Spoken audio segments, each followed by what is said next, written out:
Okay, guys, if I had to go back to point source box speakers versus open baffles, what would be one of the brands I would immediately put near the top of the list? Stay tuned.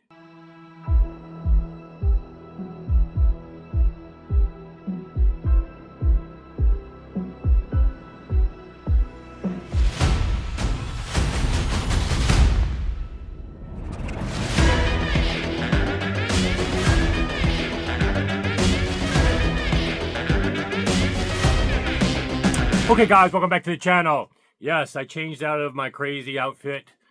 No hat today, although I make these hats. They're pretty cool. Actually, I got something else to show you. Hot off the press. Came from Fredericksburg Oktoberfest, and I got this piece. Trombone. It's got a light. So this is going to be a new lamp, and then it's got a keyboard base. Got some of these for Christmas gifts, unique Christmas gifts. It's a artist that does these bespoke. Something that I thought would be a cool Christmas gift than the stereotypical stuff. So I bought one for myself and a few for others. But anyway, getting back on topic for today, wanted to showcase something that I didn't even film. This was a trip to the YG facility by Carl. He's been on my channel many times. He works at 3MA part-time. He does a lot of their vinyl setups. And he was in Colorado for a concert and also at the same time visited YG's facility and filmed some stuff for me. And I appreciate that a lot because I've been so busy and behind in my normal content. Plus, unfortunately, my mom's been sick, having to take care of her. I've actually been sick too. And then, to be honest with you, as well as been taking some of my attention is Instagram. If you don't follow me on Instagram, you probably don't want to follow me. It's crazy stuff that I post there, more so than on-topic stuff here with audiophile stuff. But on Instagram, believe it or not, I've got like 4 posts in the last month that have reached over 4 million views because I'm doing more funny stuff that I'm not going for flexing for these kind of metrics, vanity metrics. Some of them are just doing that, but it is a good test of me doing stuff that I used to do. I used to be on Reddit Roast Me doing roasts and kind of funny stuff, and now I'm doing it with Instagram just to see how that works and how I can hack the algorithm to do mega views, and it's been very successful. So follow me on Instagram if you want more funny stuff. But in any case, getting back to topic here and catching up, I appreciate Carl filming this for me because YG is a brand of speaker that if I had to rank all the speakers that I would go to looking at a cost no object, ever buying a point source box speaker to replace these, YG would be on that short list. And the reason being is a fewfold. Number one, of all the home installs that I go on, I've been on with 3MA in the past, still one of the best, period, is a home that had a YG 2.2 or 2.3. I'll put a link to that video. You can watch it. It's been a few years, but still it stands out to me as probably one of the best rooms I've ever gone on one of their installs, and certainly one of the best in Houston. Now, obviously, it's got other associated gear making that sound and the room, but they stood out as world-beating type sound that anybody would be happy with.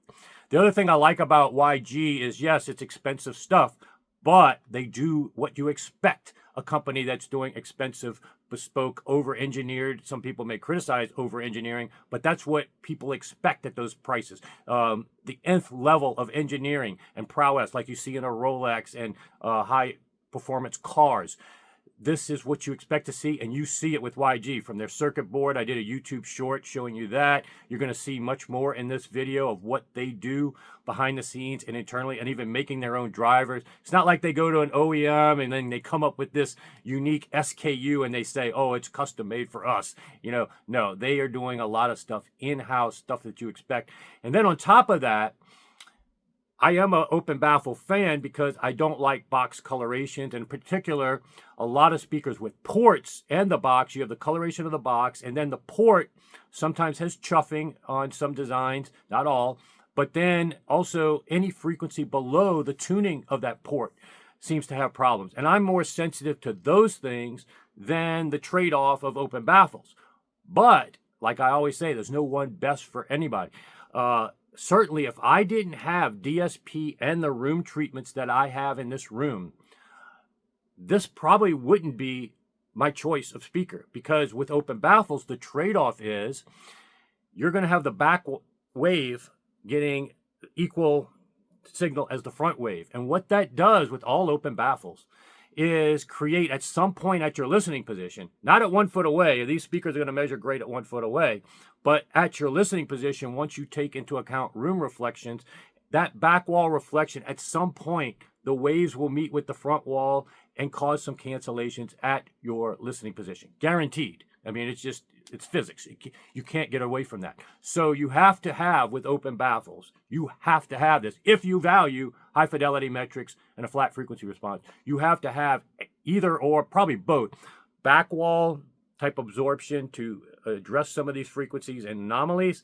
And then you also have to have proper setup to see where it's the worst and kind of mitigate that. And then on top of that, you need DSP. I almost say it's a mandatory thing with open baffle speakers because you just cannot do it 100% with room treatment setup, and you're always going to have something canceling. So your in-room response is not going to be as good with open baffles as it is 1 foot away because of the nature of it. But you do gain less cabinet colorations and some other advantages, a point source array, line sources, very attractive to me as a whole. But every speaker has trade-offs, and that's the point I'm trying to make. When you're looking for cost no object and you see YG, sealed box base is another thing that I look for. It doesn't have that port issue, and that you can control things a little bit more. Placement as well is not impacted by the port as much.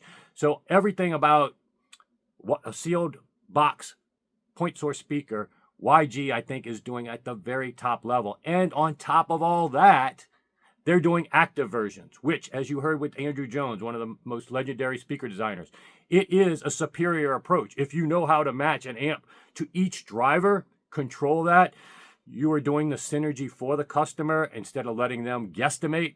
Some people inevitably don't want the designer, for whatever reason, to do the synergy for them. They think they can do better, and that's fine. Most of the YG models do both, give you that option.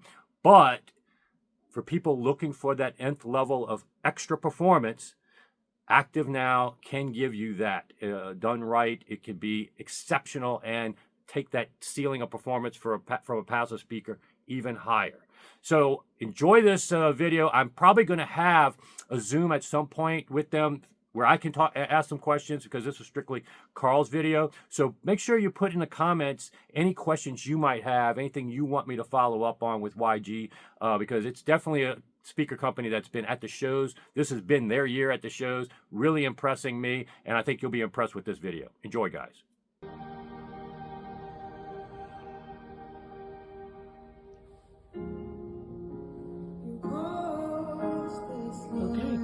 Hey Johnny, this is Duncan from YG Acoustics. Glad to have Carl here, showing off our brand new XX speakers. The best thing that we've ever made.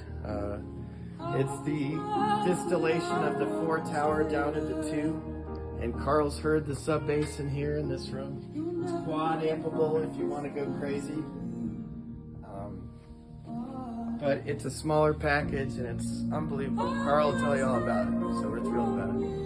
So under the filed under secret sauce for YG, these are our tweeter inductors, and they're accurate to 3 decimal positions of a millihenry. I mean, these are the most accurate things that we could possibly get. And we've redesigned the core of these to be much better and have less dielectric influence. So these don't look like much, but these are actually a real secret sauce for our success. What we're looking at here is upgrade kits. Will have a full crossover worth of components.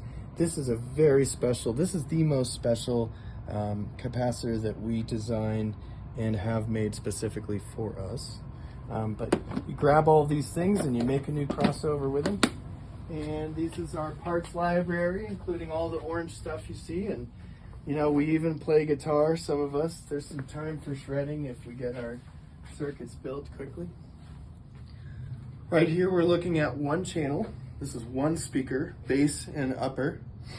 And there's reasons that you have lots of stuff and big components.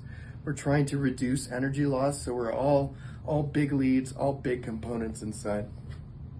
Now this one's cool. This is actually taking use of the Helmholtz principle to bring some waves through based on the thickness of this, bring some waves through and scatter them. It's a really effective pseudo absorber, but definite diffuser inside your cabinet. So we're We're looking at circuits here. Our new boards are actually something we're very, very proud of. It took us a while to find this material. This material is multi-layered, has so many layers to it, all compressed, and it's actually quite good at vibration dampening on its own at the frequencies that we're really care about in terms of the overall design. But just like our other circuit boards, we get sheets of this mated to pure red copper, and this will be polished and buffed and treated before it actually goes onto a circuit board.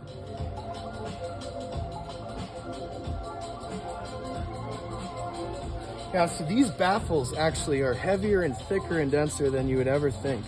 Aluminum, a lot of us deal with foil, but having raw, thick aluminum in your hands, actually it's not raw, but it's very, very well processed. It's been anodized, it's been CNC milled by us. It's so solid, you just wouldn't think unless you got a chance to hold a baffle like this in person. So what we're looking at here is our smallest speaker. This is the cairn. And we say this is a wood design. It's veneered high density fiberboard that's much higher than normal high density fiberboard. The more resin content we can put in here, the more we can press it into hydraulic presses to get it really dense. Then we kerf it and curve it and brace it, and it's inch thick and it's super, super dense. It's also fireproof because the fibers are smaller. So, what we're looking at here is the new Basis subwoofer. We've been known for our super tall, super heavy, giant subwoofer that's more of an infrasonic. This is more of a traditional subwoofer, and it stacks. These are in progress, so the amplifier plate hasn't been put in here yet, but it's a fully isolated zone actually where the plate goes, and then we have stacking plates. So this pair is actually going to be part of a 3-high stack of subwoofers, which vertically load the room with bass, which is good. Cones here, this is the halfway through phase of cone development, so it's something like this, where on the back side, this is a very YG cone. Actually, it contains new optimizations where we're budding the bracing, so it's thicker where it needs more strength, and then thinner where we can save some weight.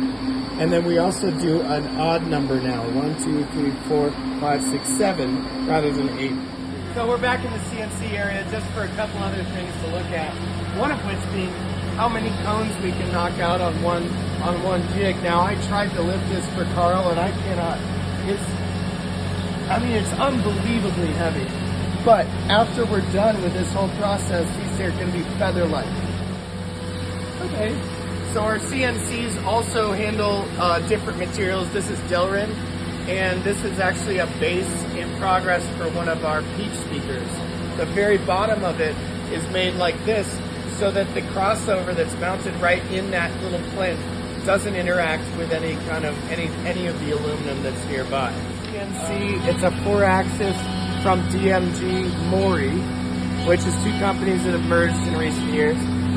They have headquarters right across the street, actually, so anything happens, we can get these guys over to fix them. These are brand new machines, they never go down, and they're running all the time. Now let's go to one that's open so we can actually see what it looks like.